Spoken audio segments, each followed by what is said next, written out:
I know in our challenging times, this is something that is tough to do, but I definitely appreciate the league, the administration for all that they do.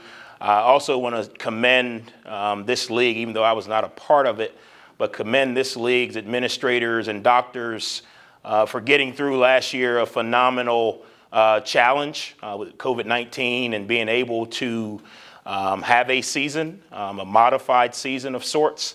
So a huge thank you and show my appreciation to all the doctors and administrators who were involved in that. Obviously, we are a week or so away from opening camp. I can't tell you how excited I am. I know that's kind of the catchword of talking days, but I'm excited about where our players are. I'm excited about the progress they've made since the time I've got here through spring ball, now through the summer.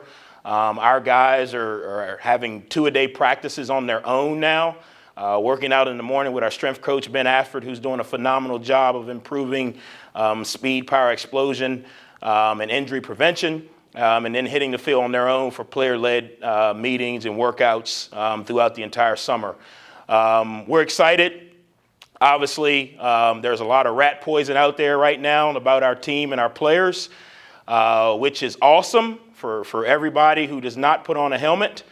But for us, it's about focusing on the details. You know, over the history here, Marshall has had some very successful seasons. We are trying to close the gap, and that gap is not very wide, but we are trying to do it by improving on the little things, blocking out the noise, not tasting the rat poison, and working every day to be the best versions of ourselves on and off the field. We will have 12 graduates that will be playing next year. Had the best spring semester GPA-wise that we just came off of, are off to a phenomenal start in the classroom academically this summer. So there's a lot of positives, but it's ultimately going to come down to consistently executing. We've got a lot of really good players, some phenomenal coaches, and we've got to find a way every single day to close the gap, to take a little step closer and closer to consistently executing so that on Saturdays, irregardless of the circumstance, we can have the result that we're looking for. So happy to be here, see some familiar faces, see some new faces. So excited to be a part of not only this conference, but this university as well. All right, we'll begin with questions for Coach. First, Ken Capps. Thank you. Coach, Ken Capps from Football Writers of America. Coming from the University of Alabama to Marshall, what kinds of protocols, what kinds of intangibles are you bringing from Bama to your new job? Well, I think, you know, it's for us, it's about the process. And the process is, you know, going out every single day and being the best version of yourself to create as much value for you and the team as possible. And I think from the day I've got here, that's the one thing that our players, our staff, our administrators, our program will be able to say that I've been consistent on is maximizing your opportunity every single day, irregardless of the circumstance. Nobody really cares how you feel. They care what you do. So we've got to be able, and we have been able up until this point, to put all the other circumstances aside and work towards a common goal individually and collectively. Hey, Coach, just one follow-up. You know, you take over a team that started 7-0 last year and then had a downfall at the end of the season, still played in the conference championship game, but lost. So you're not really taking over a program that's just really down in the dumps. How do you think you can take it to the next level? Well, I think it goes back to, you know, standing on our core values every single day. You know, we've got to find a way to consistently have a positive attitude. We've got to compete in everything we do. We got to have an elite work ethic. And ultimately, it's going to come down to we have to be disciplined. And that's what it's going to take in order for us to close that gap. The tough part about, you know, kind of closing the gap or getting to that next step is what you did last year, it really doesn't matter. You got to continue. You got to start all over. And you got to do everything you did last year to get to the point to where you were, and then you got to do a little bit more to get over the hump. So Yes, we were 7-0 last year. Yes, they did play in the conference championship game, but none of those points carry over. The experiences carry over and what you learn carry over, but we got to start from scratch. And that's an everyday approach of trying to close the gap and trying to be more consistent in all phases of our lives, our program, and obviously on the football field. Paul Swan's next. Coach, good seeing you again. Hey, Paul. It's been a few months now since you've taken over this program, so you've gotten more familiar with Conference USA as a coach at Conference USA. What's your overall impression of the league? Some of your fellow coaches, some of the programs you're going to be going up against. Just, what's your take on this league now as you know more? Yeah, I think it's a phenomenal league. I mean, there is a lot of really, really good coaches in this league. There's a lot of really, really good players in this league. I'm excited for the challenge, not only to compete on the field, but also to compete in recruiting, also compete in the facilities race. There's a lot of bright minds. I mean, you look at the conference, and you've got an older veteran and Coach Stockstill and Coach Holtz, and you got some younger guys that I've kind of grown up with, and Coach Ronnie and Coach Healy, and you've got Coach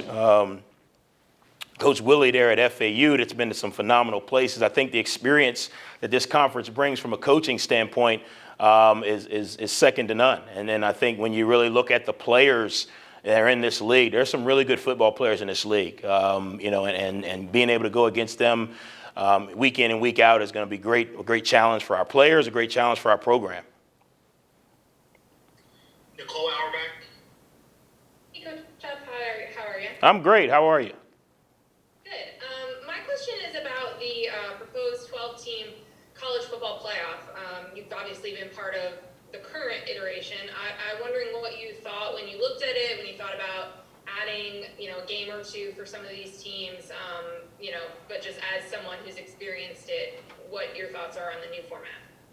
Yeah, I think any time that you can give student athletes an opportunity to compete at the highest level, it's a good thing. But there are consequences to that, and you got to weigh the risk and reward. Obviously, you're adding more games, so from a health and safety standpoint, you're putting the players at risk. Obviously, you run the risk of demeaning the other bowl games, which I think are extremely important, not only for the student-athlete experience, but for the organizations and the communities where these bowl games are held. So I think you got to be mindful of the totality of making this 12-team playoff. I think for the players, for the coaches, for the programs, I think it's great to be able to compete at a high level. But I do think there are some risks that we got to be aware of. And I think as we grow more into this, I think we'll be able to kind of get a better gauge on how to manage the risk and the rewards. All right, Grant Taylor, HD Media. Hey, Coach. How's it going, Mike? I'm good, man. How are you? Good.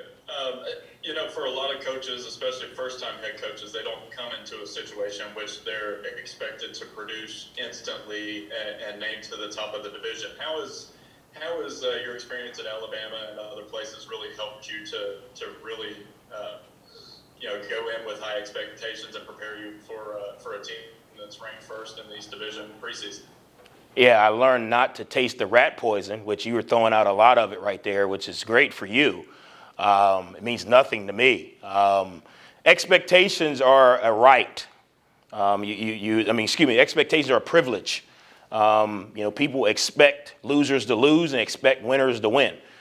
So it's a privilege to have those expectations, but it doesn't change the day-to-day work that we got to do to get there. I mean, no team is going to come out and say, oh, they picked you guys to win some games, so we're going to, go back in the locker room. So for our players not to taste the rat poison that you're throwing out there is one. For you kind of being our guy, not to throw the rat poison too. But really it comes down to how consistently can we execute. And like I say, it's great to have the expectations. I think that speaks to the players that we have and the job they've done and the talent they have in this community, in this program. But again, we got to go out every single day with a focus and intensity that our opponents can't match. And we got to execute. That's what wins games. Polls don't win games. Rankings don't win games. Devontae Smith was not on one Heisman preseason watch list, not one. And he won the Heisman. And what you don't see on the list is every day after practice, the kid caught 100 balls off the jugs machine. What you don't see on the list is the kid was in the office for hours, countless hours watching the film. So although the lists are great, I want our players to understand that you don't see the work on the list. You don't see your intensity, your focus, your execution on the list. The list is just a list. So we want to make sure that we get our players to focus on the work that needs to be done every single day in order for us to be able to be successful. Also, Brandon Drayton is a guy that's been here a long time and served in several capacities on this team. What do you see as his biggest strength, and especially with the aggressive style, do you feel like it fits his game really well? Yeah, I think two things. I think one, from a character standpoint, you're talking about a phenomenal young man who has been through adversity in his life, has been through adversity in football, and has become better from it. He's one of our leaders.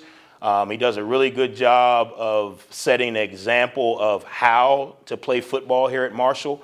And then when you get on the football field, you're looking at a young man who's 6'2 plus, 200 and whatever pounds, runs really, really fast, is physical, he's got good change of direction, good body balance and control, and he's played a lot of football here. So he understands defenses, not just the defense we're running. He understands defenses. He understands offenses. He understands offensive patterns and what they're trying to do. For us to be able to have a signal caller or a quarterback on the defensive side of the ball really helps the other 10 guys play better because they're more confident in the call. They're more confident in the adjustment because of the communication and the experience that they have on the back end. And Brandon is one of the young men who does a really good job of that. All right, last question for Coach will come from Tom Bragg, Herd 24/7. Hey, Coach, how are we doing? I'm great. Something that we've seen be a topic of conversation around the country at media days the last week or so, and I believe even Coach Saban addressed it at the SEC's, is vaccination rates. I was just curious, do you know what Marshall's football vaccination rate is right now? Yeah, we're not privy to give it out, but we're doing a really good job with the vaccination. A lot of our players have gotten vaccinated. We did not mandate the vaccine here at Marshall, but I mandated education.